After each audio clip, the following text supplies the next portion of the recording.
Welcome to the Watson Weekend. I'm your host, Rick Watson. This is your weekly dose of e-commerce entertainment. We're a live show. I'm here with my co-host. It's Jessica Listowski. I am here. It's Friday. I'm not doing my TPS reports. So it sounds like Rick's ready for summer. We have got a packed show for you. And if you didn't think that you've seen Rick's love language, you're going to see it today because logistics is his love language. And we're going to be all in. Yeah. And before we get into logistics, just remember it's a live show. So I would love to hear. Thank you. First of all, thank you for watching. Thank you for calling in. I would love to see, where are you listening from? What city? Shout out and rep your city in the comments right now. So let's get into it. Our show is sponsored by VTech, so we really appreciate their sponsoring the show. Interesting fact today that I wanted to highlight, Jess. 1775. We're going to go back. The American Revolution begins in Lexington, Massachusetts. The shot heard around the world took place later that day in Concord, Massachusetts. Oh, wow.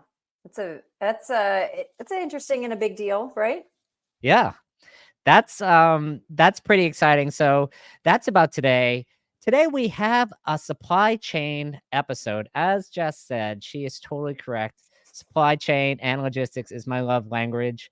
We have a great guest. We're going to talk about, look, if they are dry, if there's a drier topic than we can talk about, I can't figure on. We're going to talk about Section 321. What the heck is Section 321? We're talking about cross-border customs. We're also then going to cover things like manufacturing overseas, how to get a direct-to-consumer manufacturing model in your business. What does that mean? Is free shipping still useful? We're going to be all over the supply chain today, so I'm excited to get into it. Yeah, but these are really relevant topics. I mean, I think we all believe like the Section 321 thing is the gift that keeps on giving to Shein and Temu, and there's just so much to talk about. So I can't wait to dive in. But before we go, we've got to hit the headlines in our headline hangover. So we want to fire it up.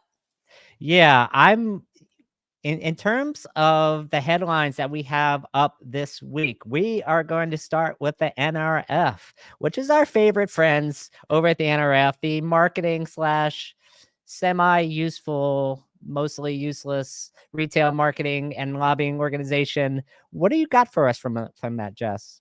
Well, yeah, so there's a lot of drool probably coming out of the mouths of the NRF team because retail sales beat forecast up 5.3%. If you look at what was tracked by Retail Dive, the NRF, is like talking around the 5.6, but the 2.2 range. There's lots of different numbers flowing around. And it's because we look at it on a month-over-month basis. We look at it at a year-over-year basis. You strip out non-store, which is e-commerce and infomercials. I didn't really know those were still a thing.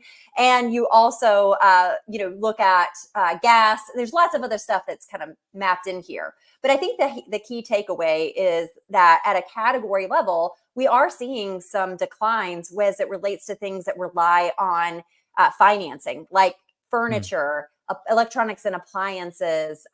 Weirdly, sporting goods is also down. And so those were all in the negatives and in the red. Things in the black, surprisingly, apparel, which that's kind of a shocker, I think. But maybe that's the Shein or the Temu gift that keeps going. But that was up 3%. And non-store showed strength. So if you looked at it at like a year-over-year basis, it was up 11%. And so that's really kind of good news from an e-commerce perspective. Really, the hot take here is resilient consumer continues to be the narrative. So kind of the takeaway from the NRF was the consumer remains focused on value. Retailers are going to have to keep prices low. So that's the sage advice from the team. Cut your prices, you'll get sales. Yeah, things are great if you cut prices, said no one ever. Right. Like, where's your margin? It just went out the window. No. I had a LinkedIn post this week, and I talked about how I don't want to spend money on socks anymore. Sorry, Bombas. Used to love you, not so much in this economy. No, I mean, when you can get your socks now at the AMZ or the Shein for $2, like, why would you? Exactly. So We'll that's hit not the next one. yeah. In terms of our next story, we have actually seen GoPuff partnering with Shopify, which is an interesting kind of move. Here's the story. GoPuff will sell a Shopify storefront to a CPG brand that wants to use it for events, other marketing. Other grocery related providers like an Instacart and others have tried to do grocery storefronts in the past. The fact that Shopify is a partnership here, I think, is a very interesting proposition, not only because it gives the CPG brand a direct to consumer presence that's fulfilled. Like if they're already a GoPuff customer, GoPuff has a whole bunch of distribution centers around the US, several hundred, and so it puts them in a lot of markets. For Shopify, I think it's even better because what does it signal to the market?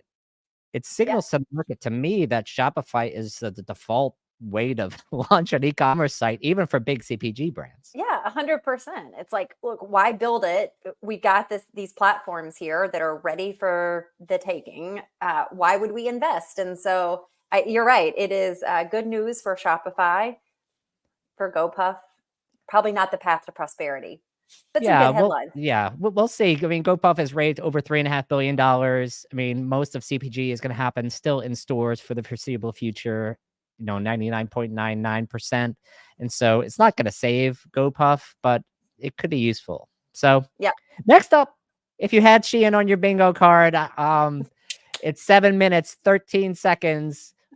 Take And us we through got that, something Jess. for you. Yeah. So, in the sign of flattery, most people say imitation is a sign of flattery. But with Shein, it literally is their design strategy. And their business model is baked on how they can quickly get things to market. And they scan the internet, they scan lots of data, they aggregate this together to kind of keep cranking out their styles, and it lands them in hot water, specifically in these copyright infringement cases. But it's literally baked into their business. They've been named as a defendant in almost 10x as many copyright or trademark infringement cases as H&M, which is kind of a shocker. But they basically put the cost of litigating and settling copyright infringement cases directly into their business expense. It's in their financial model. So we have a new one that's popped up. And essentially, a group of independent artists are filing this lawsuit against Shein. I guess my thing is like, A, does the consumer care? B, does this really have legs? And C, is there going to be any change? What do you think, Rick? Yeah, it's hard to see. Look, the consumer obviously doesn't care, but the consumer doesn't necessarily have to care for there to be regulation. So I kind of see that even if it's built into the Shein business model, like how could it not be? They're making billions of dollars, and so for them, intellectual property is like roadkill on their way to success, which is, not a great thing to say about the company. And so I think, look, the Congress has to act. They should probably even be working on this before they shut down TikTok, by the way. Maybe, that again, and in their punch list of things to do, doesn't seem like it's totally hitting the radar. So we will see if this is yet another thing that delays their long-awaited start date on from an IPO perspective. So Oh we'll my see. God. Speaking of things which are far off my radar and now are coming back, Yeezy. What's Yes, going on here? Yeezy. So, Adidas had an amazing earnings report, which led them to raise their profit target for the year from 500 million euros to 700 million euros. I can't do that currency conversion in my head, Rick. Maybe you can, but it's good dollars, basically. Negative ghostwriter. The interesting thing is probably what boosted their earnings report was this revenue generated. It was to the tune of around 150 million and an operating profit of 50 million for the first quarter because of Yeezys. So Yeezys, which has been like the black mark on Adidas, literally is the gift that keeps on giving. But what was more interesting about this story was if you strip out Yeezy, and it was the headline grabber, sales still grew 5% year over year, gross margin up 550 bips. So it's the best organic top line growth since early 2021. So I mean, do you think this is a turnaround for Adidas? Is Adidas got game and Nike doesn't? What you got, Rick? Yeah, survey says, nope, this is not going to be a turnaround for Adidas.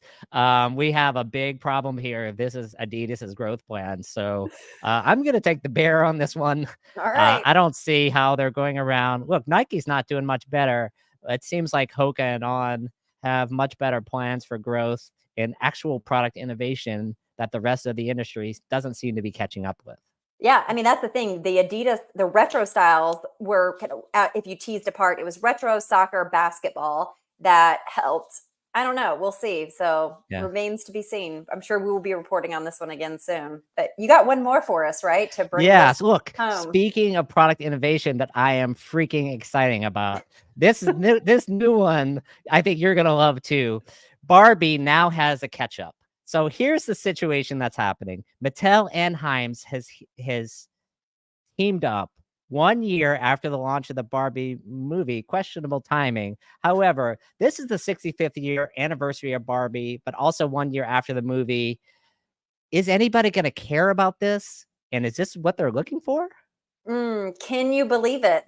It's pretty Oh, exciting. Is this enough? It won't stop. But look, my boy Ryan Gosling was on SNL this past weekend. His whole monologue was about how he can't let go of Ken. So look, I think that, Heinz still took advantage of Barbie mania. There must still be some legs here. It also, let's just say, in the niches of the niches, is a pink vegan mayo.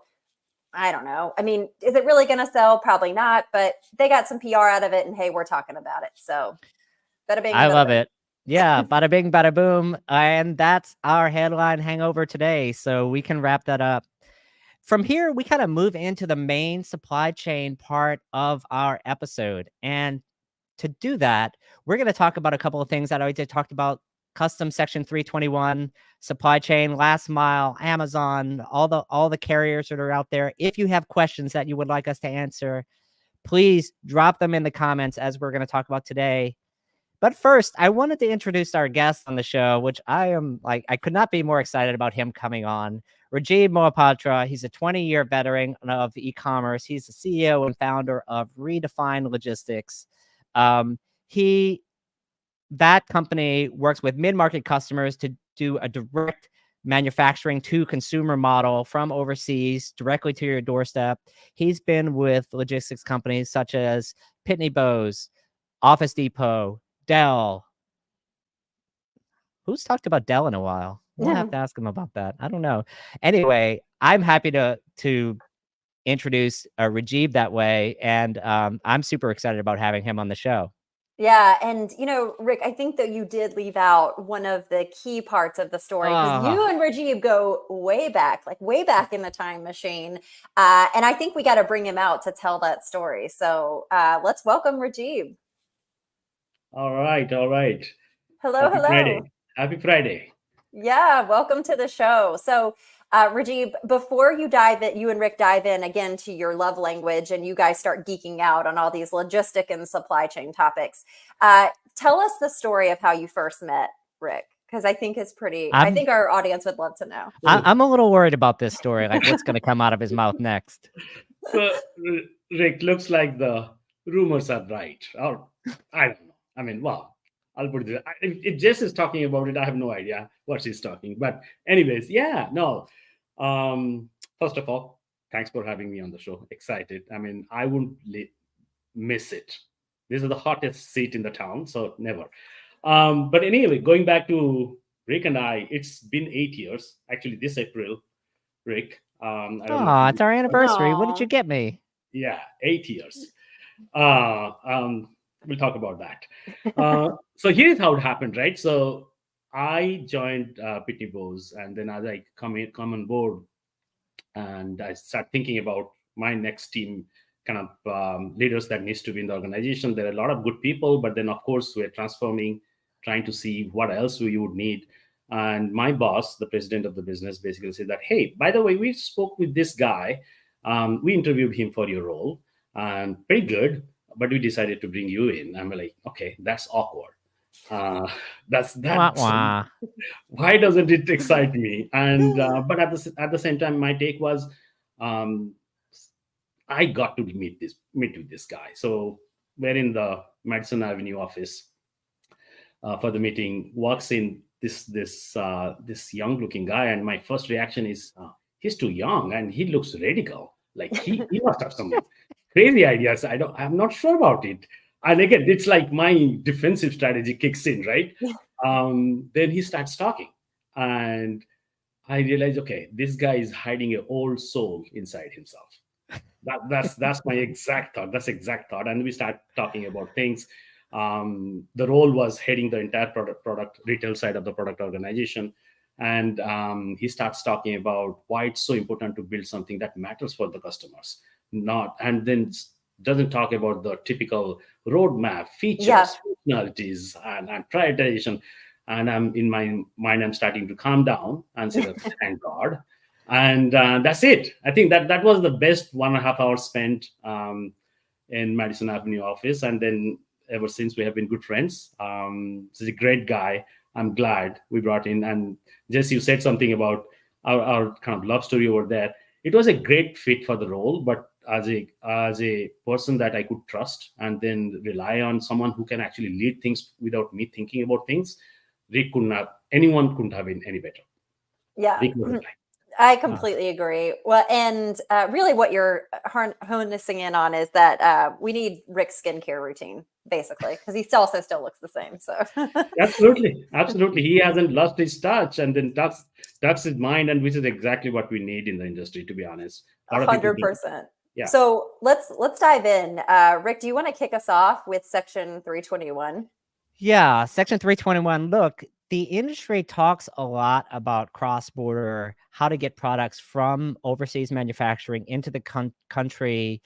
If you're in the United States, you would be forgiven if you don't know there is such a thing as duties at all, because you pretty much don't pay duties. If you're in Europe or other places or Canada, it's a fact of life for most other countries in the world. And so I think, first of all, the question is, there are a lot of you have two angles. Number one is like, what is Section 321? Where did it come about? What was before it? But then Section 2 is, a lot of people talk about, again, Shein on your bingo card, another 18 minutes, Chinese companies dumping products into the US market using a quote unquote loophole. And so I just wanted to talk about, like, just baseline.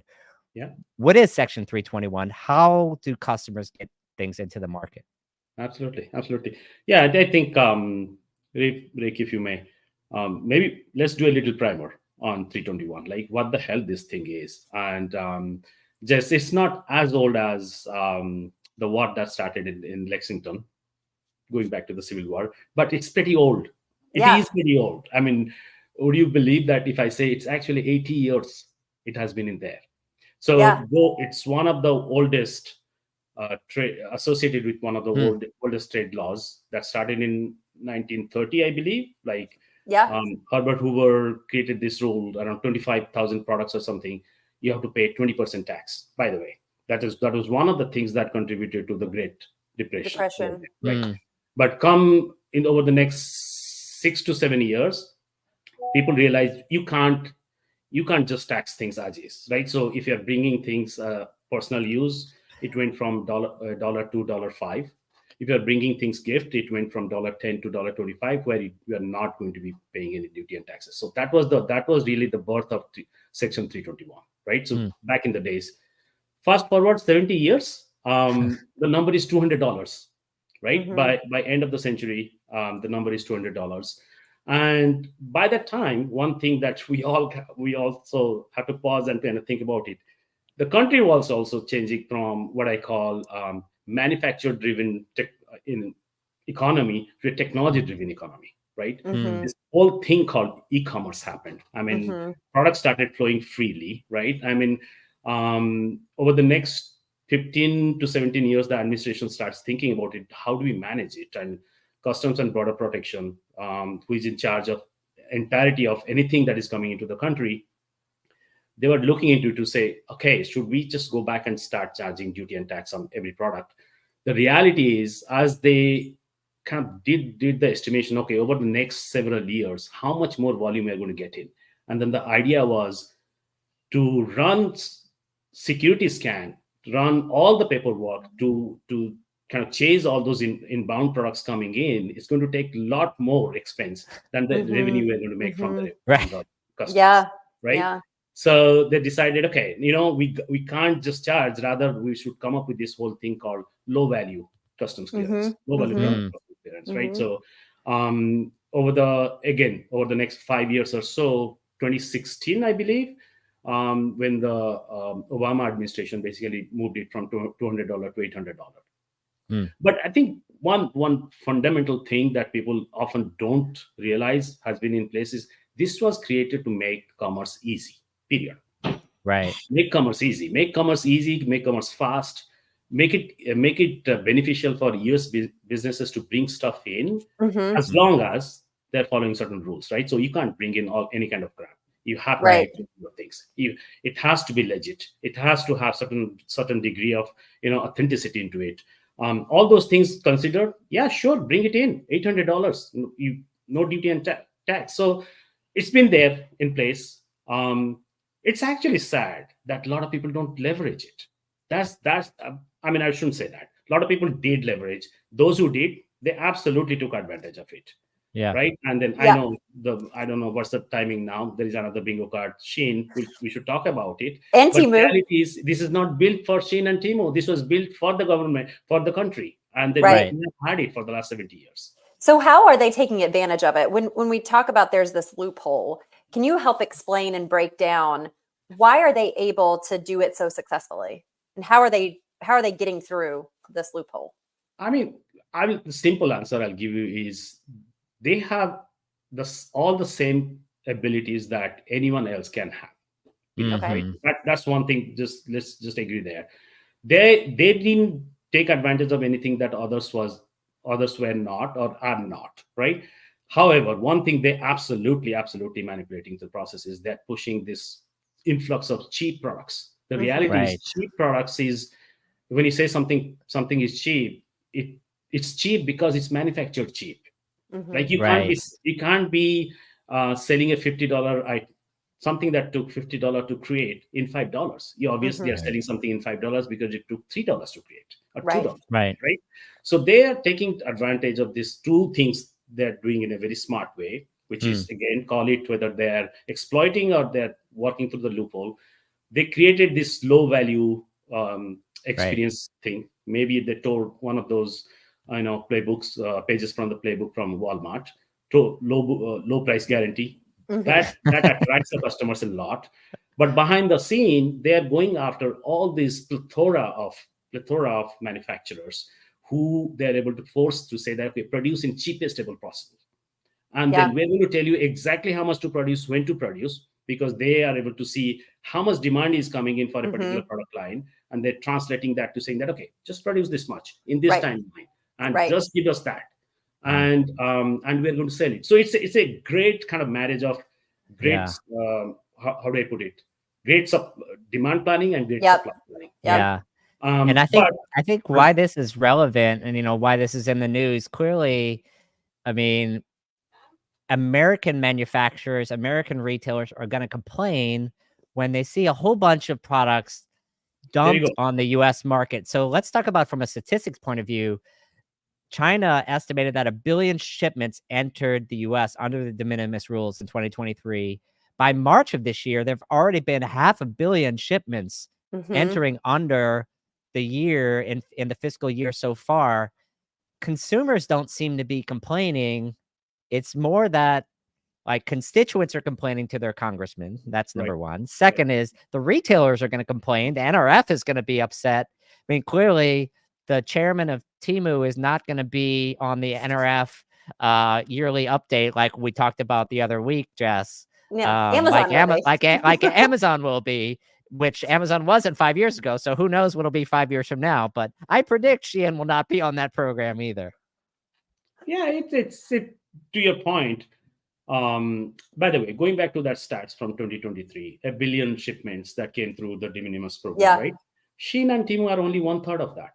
So the question, Who is Who's the doing that other rest? two-thirds? Yeah. Yeah, who's the So rest? it's don't get me wrong, and I have a viewpoint about, rather when you look at someone doing something and complaining about it, of course by no means I'm supporting what Sheen and Timo are doing, no Yeah. means, right? So they're exploiting the market, they're exploiting cheap labor, there are unethical practices that they're deploying, which is why they're keeping their products price so low. Going back to Yep. your question, how they're able to do it in cheap, or how they're kind of going through the loophole. But the reality is there is two-thirds of the other billion shipments belongs to Right. someone else, a multitude of someone else. Let's figure out how we can be part of that bandwagon. Yeah. Why Yeah. can't we do the same thing? I mean, of course, go with the ethical practices. Go to Right. your suppliers. Go work with producers who are giving you better quality products. Yeah. I'm a big believer, if your product is good quality, customers love it, and in this case, consumers will not complain if they love the product. Period. Of course, there Right. are consumers who are going to say that it's pricey, but reality is quality costs. That's it. Right. We have to play to those rules as well. If you ask me, Rick, I would say it has never been so important to Mm. know about your supply chain Mm-hmm. Mm. as it is now. Yeah. It's never been. And talk about that. Why do you say that?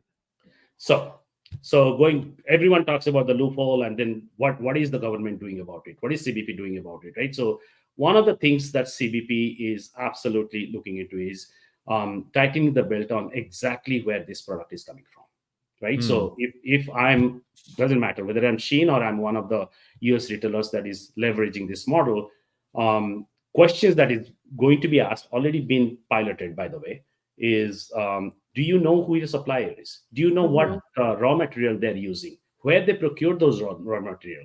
Mm. What is that SOP in the manufacturing process? For instance, if you recall, there is this province called Xinjiang province, where that's known for cotton manufacturing, right? Cotton products Mhm. manufacturing. Mm-hmm. 2 years back, the news came out that they're deploying minority labor, forcing them to Mm. work at cheapest possible cost, Yeah. right? So the government took over, saying that, okay, any product coming from that region, we are going to stop it. Mm. Right. So that's just as an example. Now CBP is now tightening the belt. They're building enormous amount of technology and data-driven capabilities.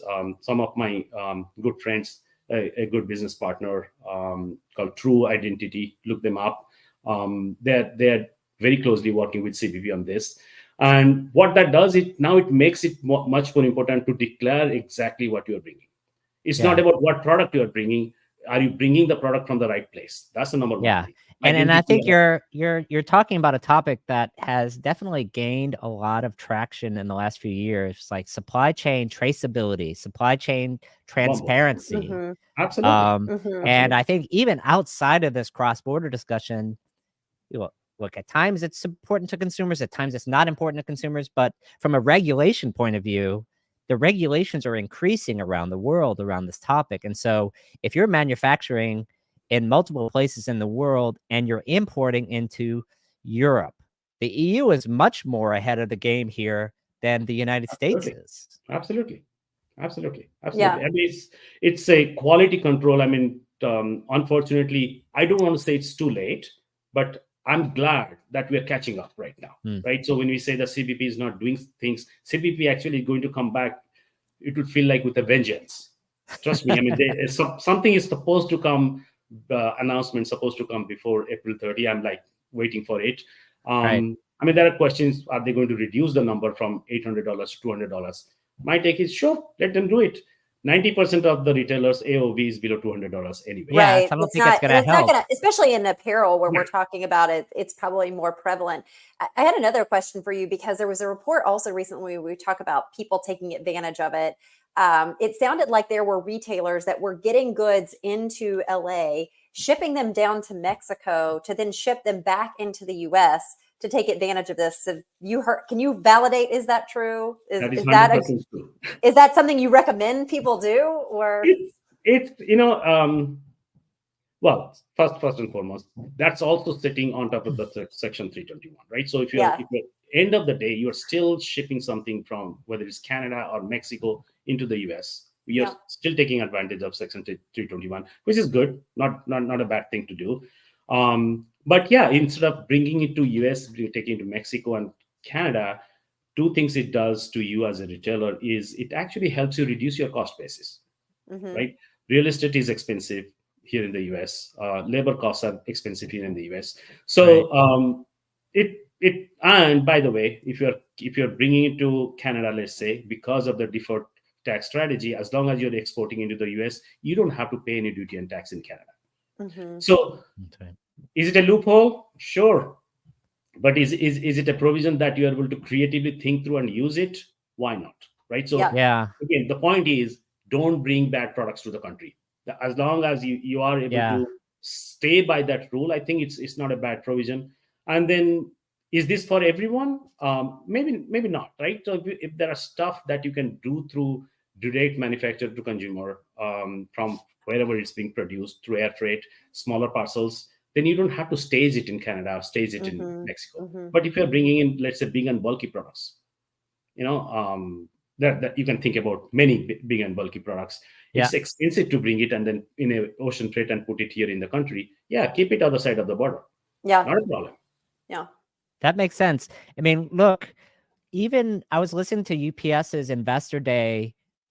This is like 3 weeks back, and I'll be damned if they didn't mention on the call manufacturers bringing in product from overseas into Mexico, housing it in Mexico, and then if you're exporting it into the US, you're not paying any duties on that. Because the consumer's importing it. And so I think even for UPS sees it as a big cultural shift and trend Absolutely. in the Absolutely. retailer landscape that could be a big source of revenue for them. Absolutely.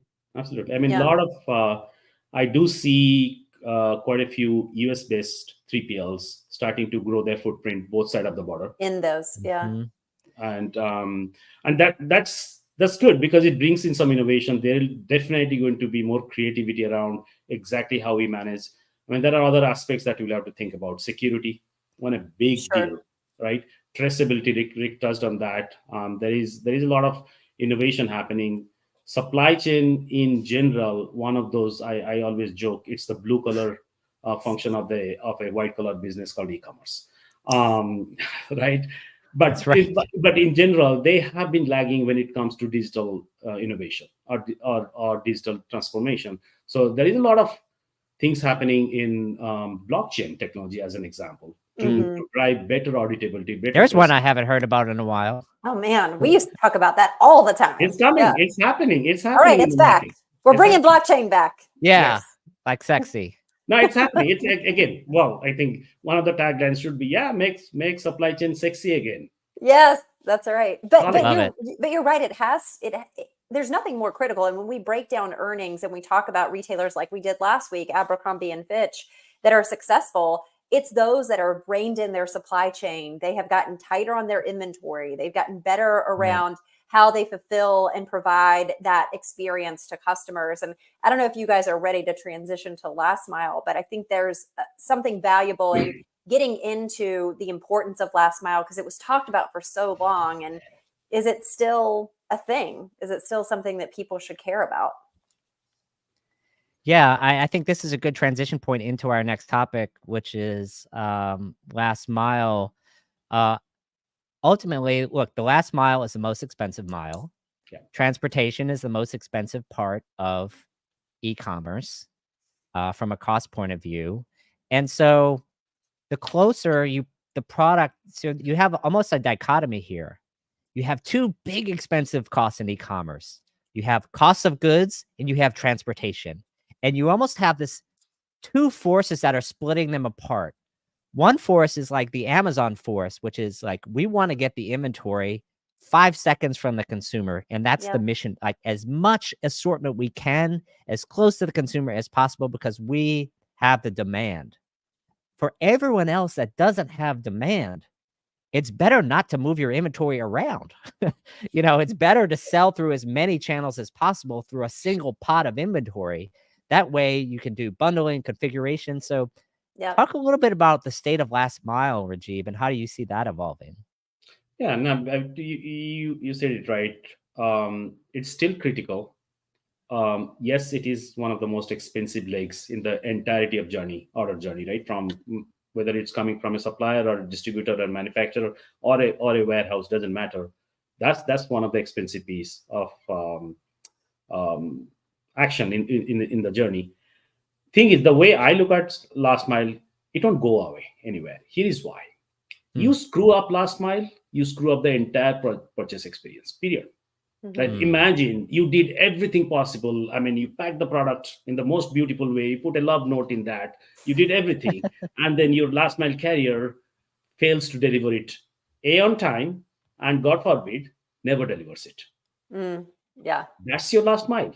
Yeah. That's your last mile, right? So yeah, it's extremely crucial. There is a lot of, again, lot of I would call it diversification. It used to be UPS, FedEx ruled the world. DHL came along. USPS obviously has access to every zip code Mhm. in the country, so Mhm. they all play their own role. But then here comes this whole idea around regional based last mile, like Right. Hmm. people who specialize in the best possible service in a particular location or particular set of locations, and then ultra fast deliveries for q-commerce, like then Hmm. the Wayos of the world, the Yep. Puff um puff. there you go, Hey, q-commerce, right? Uber at one point. Uber Rush, Yes. and yeah, and Halify. I mean, there are quite a few that have come up. So last mile as a concept, I would say, have absolutely kind of Hmm. mushroomed over the last several years. So we have multitude of players in the market. Right. Can the market sustain so many players? That's a big Right. question that we are all kind of looking into. There is definitely an angle towards some consolidation about to happen, already Yeah. happening, right? Mhm. Like one of the big one that happened was Leadership and OnTrack getting connected. By the way, Right. there are a lot of big question marks on that particular marriage, but my observation, they have done very well. Volume Right. wise, they have moved up the chain. They're probably the fifth, I believe, fifth or sixth Yeah. in the chain. So yeah, no, there is a lot to unfold there. Yeah, and I wanted to cue a couple of slides. We have a shipping index, which is actually produced by our former employer with some stats we can actually show here and talk about the state of play in last mile. And we'll kind of go through this, which is U.S. parcel market volume outpacing revenue for the first time since 2020. Obviously, the pandemic really shot up volume, and some people had some revenue challenges. If we keep kind of going through these slides, we'll talk about individual carriers. You mentioned the one before, alternative delivery providers, in particularly Mhm. like these regional carriers like Lasership, On Yep. Track, etc. And some of the things that are making this more popular is the idea of zone skipping. And Mhm. how can you reduce your last mile costs, which is like inject the parcel at the right place with a line haul directly to where it needs to go, rather than going through an integrated carrier through the whole time and then increase your costs along the way. Do you want to talk about this for a second? Yeah, no, absolutely. This is where I would say majority of the players have still taken advantage of what the U.S. Postal Service has to provide, right? So they Mhm. Mhm. have access to every zip code in the country, and as long as you can bring your sorted parcels to one of the closest facility where your customers are, they're going to deliver it, right? And they have a multitude of services apart from their own service called work share program, right? So you sort it, the typical services, parcel selector, parcel select lightweight. Sorry, I'm going a little technical over here. um, Thing is, what I hear as part Mm. of their own transformation, Postmaster General DeJoy, there are talks around taking more and more ownership of those work share programs, meaning bringing it in house rather than Mm. giving it to other people. It would be interesting to see what that does to the whole consortium of these regional providers or Yeah. national providers that took advantage of it. What's going to happen to them? Right, so again, this is not official. I don't believe anything officially out yet, but that's Mhm. certainly one of the conversations happening in DC, right? But going back to your question about zone skipping, who is going to help me do the zone skipping? Funny thing is, there are actually some local airline providers, air service providers, air freights Mm, that are still playing a role of saying that, give it to us in Chicago. We can take it right, to Nashville without Mm. you moving it through truck. There are providers who are playing that right. card. Yeah, I think I've Even seen like Margo in the space, and there are others like around there. so that there are quite a few of those services. I mean, again, traditionally that was done by UPS and FedEx, right? Huh?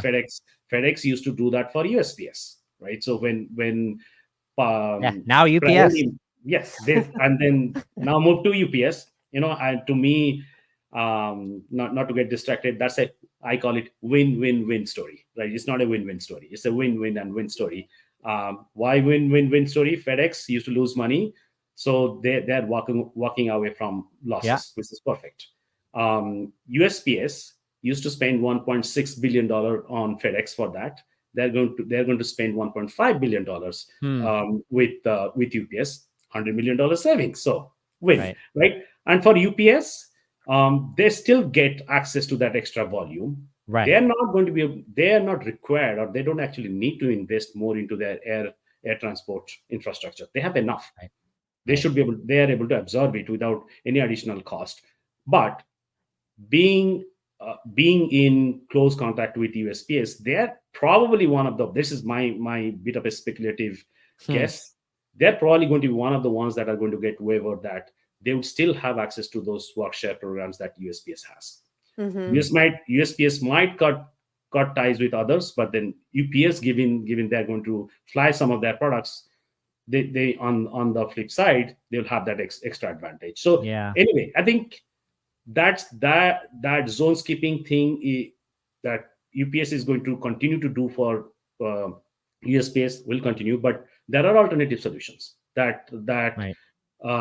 creative players are able to kind of go figure it out and then still do zone skipping, because if you don't, you land up being just a regional player. You are never going to be a national player. Right. Yeah, that's I mean, it's super interesting. I mean, we've seen so much change in the logistics market. In the height of the pandemic, it was sexy for every retailer to be their own logistics provider. I mean, do we have to go down the list? American Eagle, Gap, um, Flexport. I don't want to talk about Flexport because I don't want to get canceled anymore. But Shein just partnered with Flexport. Yeah. So do retailers not named Amazon, can they be logistics providers? So when I read Pitney Bowes' parcel index report, Rick, I don't know if you picked it up or not. Their volume, Amazon Global Logistics volume, Yeah, went I up think we have a slide on significantly. this. Let's get it up now. We picked it up. We're on top of things at the weekend here. Come on, Rajeeb. Yeah, no, I know. I was like, I was waiting for you to bring it up. There is an interesting story there, but go ahead. So the numbers for it went up, right, 16%, but the revenue did not go up that high. So here is a question: they're Mhm. able to get higher volume of products delivered or parcels delivered at cheaper cost. Yeah. So somewhere there, someone has to think about, should I not use them Yeah, we versus can should I move be this. using someone else? Uh, I mean, that's the question, and that's the question I'm bringing up. On the flip side, that's also I would say it's a wake up call for the traditional carriers. How is it that how are they going to compete with Amazon, where they're able to constantly year over year increase the volume but not increase their cost basis? Right? I mean, yes, Mm. it's a less revenue story for Amazon, but the beauty is they're able to do it in a much more effective way or efficient way. So as a national carrier, how long they think they can continue to charge much higher Yeah. for similar kind of parcels? So there is Yeah. definitely a question out there that needs to be looked at.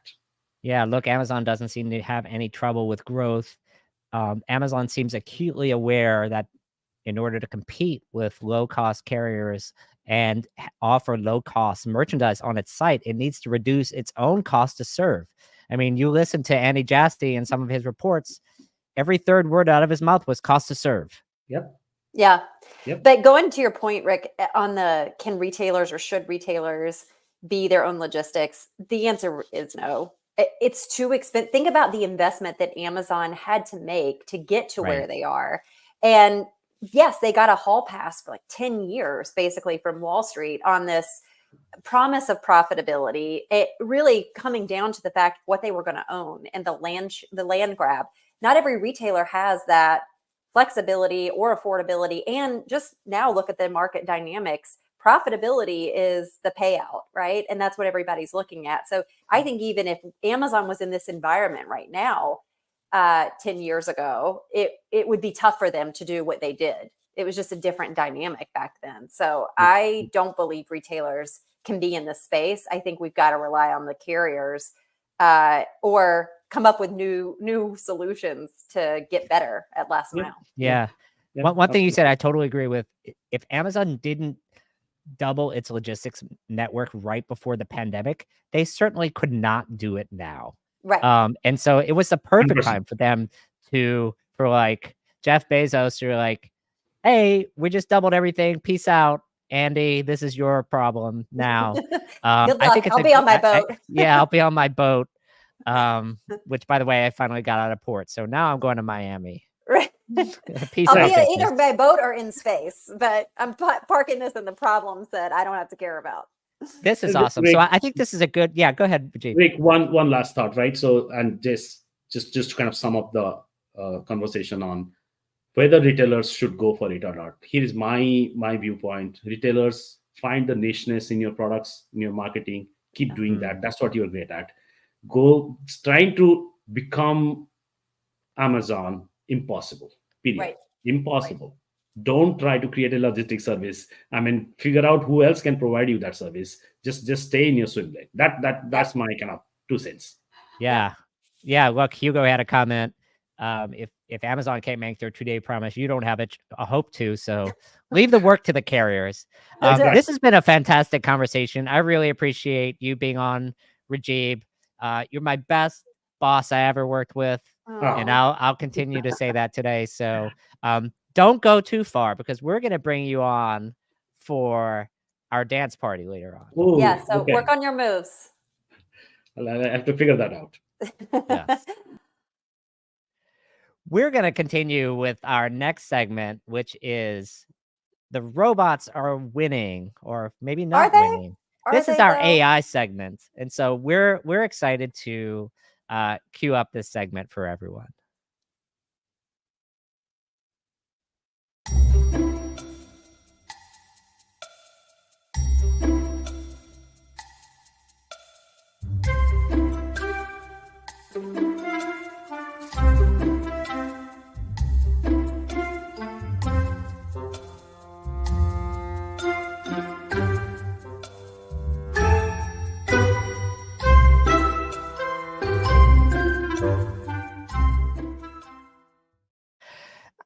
The last one is the best. Like, why do you give a robot a hammer?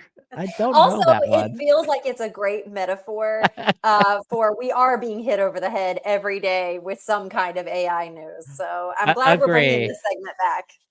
Yeah, I love this segment. The first story that we're going to talk about here is Walmart deploying self-aware forklifts. So forklifts are going to take over the world now. A company called Fox Robotics has been doing a small pilot with Walmart. Now this is going to move into 19 distribution centers. And the idea is that right now you have humans that are running forklifts that are going into the bed of 18-wheelers and pulling out pallets one at a time. Instead, what's going to happen? The forklift is going to be self-driving. By what? AI. And the pallets are going to be barcoded. And so it's going to go up to a pallet. It's going to know what's picking up. And the human is going to be in the back, just sort of watching this all happen. I was like watching some of these videos on the Fox Robotics website. It's cool stuff. And I think it's definitely a use for AI. And it's sort of one aspect of, intake into a warehouse that's not been automated by AI. So it's something I'm excited to continue seeing. Yeah, but definitely if someone like Walmart figures this out and scale, that really is where rubber meets the road on jobs and elimination of jobs. I know that we talked a lot about, so it will for sure be one to watch. Eliminating jobs. No, AI creates jobs, Jess. Well, yeah, that's And it, because they're just gonna get to sit and watch, or maybe it's like a video game control, and it's like I'm in the exactly. Fortnite world, and I just get to control this bot going around. 100%. And that's actually just a good tee up for our second story, which is companies reskilling for AI. We are talking about there's a new Adecco Group report which says 66% of the companies that need AI talent in their business, which is like, look, most companies are going to need AI talent eventually. They're talking about acquiring them from the outside rather than reskilling their existing employees. Mm. I have like a serious problem with this issue with this report. Not that the report was done, but more like companies. What are you thinking? There aren't that many AI talent. There isn't that much AI talent in the world. It kind of reminds me like when you go back to NFTs Yes. and like a few years ago, it's like we need someone with 5 years of NFT experience. I'm like there are 0 people on the planet that have that kind of background, and 0. so how is this going to work? The story that Adecco is trying to get companies to think about is like, how do you reskill your current employees to help in this AI revolution that's going to be happening to the US workforce? Yeah, and it's really tough because it does, in some cases, it really is a case by case basis of what your needs are, right? And I wonder if we'll have more consultants pop up in this space, or consultancies, and we'll talk about our big five that build out these practices that they plug in, and they're going to help upskill your workers. So Yeah, somebody's going to be there for the taking. yeah, Accenture and Deloitte are going to view this as a huge opportunity. That's a good thing to see. In other AI news, Otto Group, which is the owner of Crate and Barrel, has talked about they're producing some research which says that AI has had a big impact on their product development cycles, such that they've been able to reduce product development times from 12 weeks to 2 weeks with the help of 3D modeling software combined with AI. Now, these reports, like, I don't fully trust them, to be honest with you, because how much of this is due to the software improvement, Right. just not doing everything manually versus the AI aspect of it. Yeah. I don't trust these companies. It's almost like there are a lot of companies AI washing Yeah. their Like right. innovation out there. Yeah. Can I add another angle in that too? Because in that report, yeah, to your point, 3D modeling is already there. Companies have already been doing this. And they talked about even bypassing the sampling process. And that's just a company cutting corners, let's call it what it is, and loosening the reins on what used to be a very rigorous process of how you could bring things to market. And so it's just making a conscious decision of, hey, we do want to move faster. We do need to get goods here faster. We do need to react to consumer demand faster. So what are we going to have to do? We're going to have to change our process. Does it have to do with AI, or is it more just, hey, we're cool if we don't see a sample of that couch? Yeah, exactly. I think a lot of this, the 80% is probably not AI. The 80% is just doing it better and smarter with software, reducing the number of steps in the flow, having a better process. Our humble producer, Vinny O'Brien, was working on this with a company called Pentland Brands in 2009. So that's also proof that AI was not necessary there, at least not the modern AI we're talking about today. So I'm going to call this AI washing. So that wraps up our AI segment for today. And with that, what do we have next, Jess? Well, with that, we're going to close out on our happiest part of the show, which is the happy dance. Rajeeb, we're bringing you back. We have been waiting to see your moves, because Yeah. if your moves are as good as your supply chain knowledge, you're going to smoke us. So Yeah. let's see what you got. Let's bring No. it home. Have a great weekend, everybody. Yeah, this comment is going to bring us down into the dance party. Thank you, Rajeeb. You're so right about how quickly is an experience. Our job is customer